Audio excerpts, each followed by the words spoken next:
paling sakit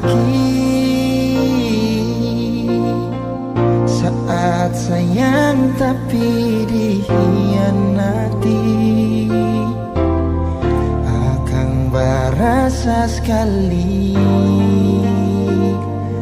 mungkin terlalu pakai hati.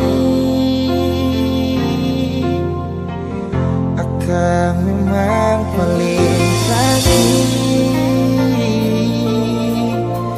saat alih sing pikir beta lain.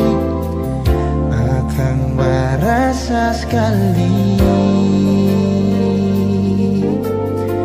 saat semua terjadi. Jangan bilang dia yang terindah, jangan bilang dia mantan terindah, karena yang indah bukan datang lalu jadi kenangan.